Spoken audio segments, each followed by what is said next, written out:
Bonjour à toutes et à tous, je vous fais quelques mots sur le mois de mai pour voir un petit peu ce qui se passe au niveau des énergies astrologiques. Alors ce mois de mai, il s'ouvre avec un Pluton qui rétrograde dès le 2 mai et c'est un tableau céleste qui est en perpétuelle métamorphose qui se présente à nous car Pluton danse avec nos ombres, il nous incite à les transmuter et à nous défaire finalement des chaînes du passé pour émerger tel un phénix, plus fort, plus vrai.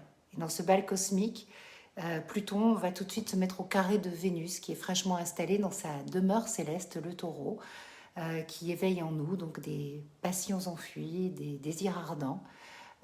Taureau, signe qui se nourrit de désirs de vie, de toucher, de plaisir en lien avec les cinq sens, qui est animé par une quête de sécurité, de substance, de solidité propre à cette étape alchimique où la conscience incarnée va se confronter avec la matière. Et pourtant, l'enjeu de cette phase, c'est vraiment de se libérer de la puissance attractive de la matière et possessive. Hein. C'est le détachement qui est l'enjeu de cette étape alchimique. Se déposséder de ce que l'on a, de ce que l'on croit avoir sur le plan de nos croyances, de nos certitudes ou bien de biens matériels. Et c'est certainement ce qui est le plus douloureux. Se déposséder de finalement tout ce qui est trop lourd pour nous, tout ce surplus, cette surcharge. Hein, le trop, c'est l'ennemi du bien.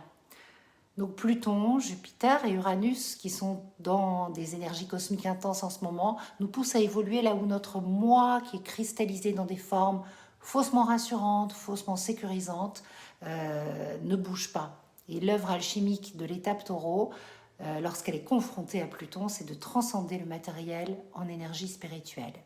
Et c'est vraiment ce que la nouvelle lune qui arrive le 7 mai va nous proposer. Elle tisse des liens harmonieux avec Saturne et l'ordre de Saturne va rencontrer la rébellion dans une espèce de danse étoilée où Jupiter-Uranus amplifient des cris de liberté, des élans d'indépendance qui sont propres à leur conjonction. Uranus, c'est l'archétype de Prométhée, une sorte d'éclaireur qui prend la forme de l'audace d'Uranus, qui réveille en nous un esprit visionnaire, des désirs de briser des chaînes, toute celle de la conformité. Et Pluton vient sonder les abysses de notre âme pour que Uranus et Jupiter puissent nous permettre d'ouvrir la voie vers de nouveaux horizons. Et donc dans un ciel très intense, on a d'un côté les énergies du taureau et puis de l'autre Mars, Raoult, Mercure, Chiron en bélier qui réveillent des élans d'énergie et qui viennent danser avec beaucoup de fébrilité comme un fil électrique dans un feu sacré où la braise des éclipses qui n'est pas apaisée va être amplifiée et tout ce qui a émergé en avril va prendre de l'ampleur avec Mars qui repasse là où Mercure était rétrograde et là où les éclipses sont agies en nous. Mais par contre, à cette nouvelle lune, on a des rencontres entre Uranus, Jupiter, Vénus, la lune, qui viennent vraiment nous permettre de vibrer une abondance. Et on va avoir d'un côté des désirs passionnés qui vont se réveiller et confronter avec une fécondité ambiante, une fébrilité ambiante. Donc c'est là où c'est intéressant d'aller voir où se jouent les actes 2, scène 3 de votre thème. Donc là où les maisons qui abritent l'énergie du bélier et l'énergie du taureau.